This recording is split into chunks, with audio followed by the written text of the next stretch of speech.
America ने Iran पर हमला कर दिया। उसने कहा था कि 2 हफ्ते में फैसला करेंगे कि हमला करना है या नहीं करना है, लेकिन उसने पहले ही कर दिया और वो भी ईरान के न्यूक्लियर साइट्स पर। हमले के बाद अमेरिकी राष्ट्रपति डोनाल्ड ट्रंप का बयान सामने आ गया। उन्होंने कहा कि अमेरिकी फ़ौज ने फोर्डो, नतांज और अस्फ़हान में ईरानी न्यूक्लियर ठिकानों पर बहुत कामयाब हमले किए हैं और तमाम अमेरिकी प्लेन अब ईरानी फ़िज़ाई हदूद से बाहर हैं। उन्होंने दुनिया को धमकाते हुए कहा कि मुझे उम्मीद है कि कई दशकों तक दुनिया इस तरह के हमले को नहीं देखेगी और हमें इस लेवल के हमले की दोबारा ज़रूरत नहीं पड़ेगी। उन्होंने ये भी कह दिया कि ईरान में अभी भी बहुत से ठिकाने बचे हुए हैं जिन पर हमला करना बाकी है, इसलिए ईरान को शांति के लिए कोशिश करनी चाहिए या फिर नुकसान उठाने के लिए तैयार रहना चाहिए। यानी कि अमेरिकी राष्ट्रपति ट्रंप की माने तो अभी अमेरिका ईरान के दूसरे ठिकानों पर भी हमला करेगा।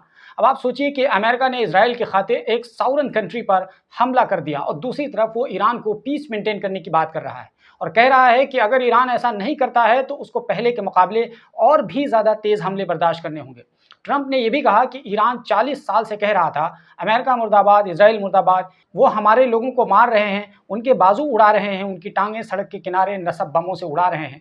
ये उनकी खासियत थी। हमने 1000 से ज़्यादा लोगों को खो दिया और पूरे मिडल ईस्ट में और दुनिया भर में सैकड़ों हज़ारों लोग उनकी नफरत के बराह रास्त नतीजे के तौर पर हलाक हो चुके हैं। ख़ासतौर पर बहुत से लोग उनके जनरल कासिम सुलेमानी के हाथों मारे गए। मैंने बहुत पहले फैसला कर लिया था कि मैं ऐसा नहीं होने दूंगा, ये जारी नहीं रहेगा। मैं प्राइम मिनिस्टर नेतन्याहू का शुक्रिया अदा करना चाहता हूं और मुबारकबाद देना चाहता हूं कि हमने एक टीम के तौर पर काम किया, जैसा कि शायद पहले कभी किसी ने एक टीम के तौर पर ऐसा काम नहीं किया है और हम इजराइल के इस खौफनाक खतरे को मिटाने के लिए बहुत आगे निकल चुके हैं। ये ट्रंप का बयान है जो मैंने अभी आपको एज इट इज़ बता दिया जो उन्होंने कहा था। और आगे की चीज़ जो बात है वो ये है कि ट्रंप को अब नोबेल प्राइज़ फॉर पीस चाहिए। जिन्होंने चारों तरफ तबाही मचा रखी है वो अभी भी पीस मेंटेन करने की बात कर रहा है, वो दुनिया को धमका रहा है, वो पूरी दुनिया को चैलेंज कर रहा है, लेकिन उसे फिर भी नोबेल प्राइज़ फॉर पीस चाहिए, उसे अमन का दूत बनना है। तो खैर, ट्रंप के इस हमले के बाद इजराइल के प्रधानमंत्री नेतन्याहू का बयान एज एक्सपेक्टेड था और आया भी। नेतन्याहू ने सबसे पहले ट्रंप को मुबारकबाद दी और कहा कि आपके इस बोल्ड डिसीजन के लिए प्रेसिडेंट ट्रंप आपका बहुत बहुत शुक्रिया। उन्होंने कहा कि अमेरिका ने जो काम किया है वो दुनिया की कोई भी कंट्री नहीं कर सकती है। यानी कि ईरान पर हुए हमले से नेतन्याहू बहुत ज़्यादा खुश और गदगद हैं और गॉड ब्लेस अमेरिका कहकर ट्रंप को धन्यवाद देते हुए नहीं थक रहे हैं। वहीं ईरान की एटॉमिक एनर्जी ने इस हमले की मजम्मत की है और कहा है कि अभी इसका तखमीना नहीं लगाया गया है और लोकल रेजिडेंट्स ने किसी तरह की कोई एक्सप्लोजन यानी धमाके का एहसास नहीं किया है। एजेंसी ने यह भी कहा कि उस इलाके में हालात मुकम्मल तौर पर नॉर्मल थे। वाक़ये की मज़ीद तफसीलात सरकारी माहिरीन बताएंगे, ईरान का ये कहना है। और साथ ही साथ ईरान की एटॉमिक एनर्जी ऑर्गेनाइजेशन ने यह भी कहा है कि रेडिएशन सिस्टम के डेटा और फील्ड सर्वे में फोर्डो, अस्फ़हान और नतांज के मकामात के करीब रहने वालों के लिए पॉल्यूशन या ख़तरे के आसार बिल्कुल ज़ाहिर नहीं हुए हैं। न्यूक्लियर सेफ्टी सिस्टम सेंटर की तरफ से ये ऐलान किया गया है और इस संस्था ने एक सोशल मीडिया पोस्ट में बताया कि इन न्यूक्लियर साइट्स के आसपास के रहने वालों को कोई भी खतरा नहीं है। मन्नान रईसी, जो कुम के इलाके की नुमाइंदगी करते हैं जहां फोर्डो न्यूक्लियर फैसिलिटी वाक़ है, वो कहते हैं कि ज़ेर ज़मीन न्यूक्लियर साइट्स पर हमला सुपरफिशल था। तस्नीम खबररसा इदारे के मुताबिक रईसी ने कहा कि मेरे पास बिल्कुल दुरुस्त जानकारी है और इस दुरुस्त मालूमात की बुनियाद पर मैं ये कह सकता हूँ कि झूठ बोलने वाले अमेरिकी प्रेसिडेंट के दावों के खिलाफ फोर्डो न्यूक्लियर फैसिलिटी को ज़्यादा नुकसान नहीं पहुँचा है और जो नुकसान हुआ है उसमें ज़्यादातर तो सिर्फ ज़मीन पर था जिसे रीस्टोर किया जा सकता है। वहीं इस हमले के बाद सऊदी अरेबिया की तरफ से बयान सामने आया है। सऊदी अरेबिया के nuclear and radiological regulatory commission का कहना है कि ईरान की न्यूक्लियर साइट्स पर अमेरिकी हमले के बाद सऊदी अरब और पड़ोसी खलीजी देशों के एनवायरनमेंट में किसी तरह का कोई भी रेडिएशन नहीं पाया गया है। तो अब जब ईरान और सऊदी अरेबिया ये बातें कह रहे हैं कि न्यूक्लियर साइट के आसपास रहने वालों के लिए कोई ख़तरा नहीं है, वो सब सुरक्षित हैं, कोई रेडियो एक्टिव रेडिएशन मौजूद नहीं है, फ़िज़ा में किसी तरह का कोई रेडिएशन नहीं पाया गया है, तो फिर इसका क्या मतलब है जो अमेरिका ने कहा है और फिर इसका क्या मतलब है जो इजराइल ने कहा है? तो क्या अमेरिका ने महज दिखावे के लिए एक छोटा मोटा हमला कर दिया है और हंगामा ज़्यादा कर दिया है? जैसे कहा जाता है ना कि दुकान पकड़ों की और बातें करोड़ों की, तो कहीं ऐसा तो नहीं है? यानी कि एक तरीके से ईरान को साइकोलॉजिकल वॉरफेयर में घसीट करके अमेरिका मिसलीड करने की कोशिश कर रहा है।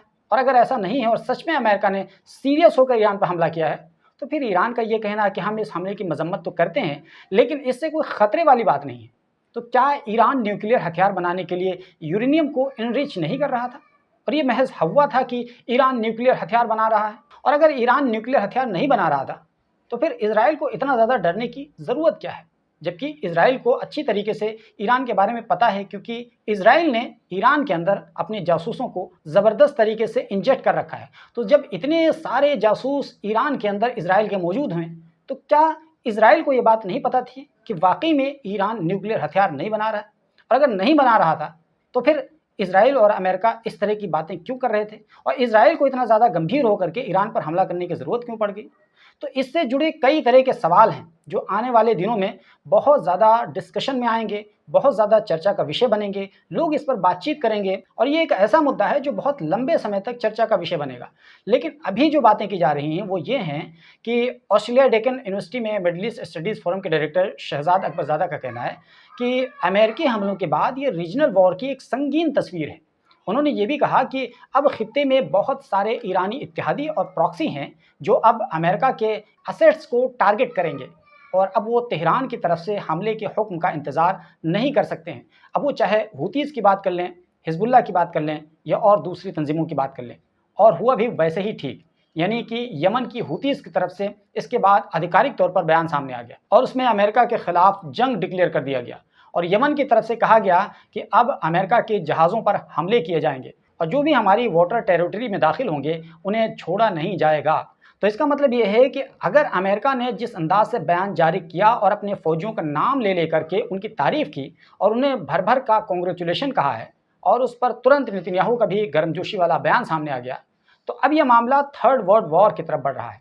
यानी कि अगर ये दोनों चिंटू मिंटू मिलकर किसी तरह का कोई साइकोलॉजिकल गेम नहीं खेल रहे हैं तो ये बात बहुत ज़्यादा गंभीर है कि एक ऐसे देश पर अमेरिका हमला कर रहा है जिसके पीछे कई सारे न्यूक्लियर स्टेट्स खड़े हुए हैं।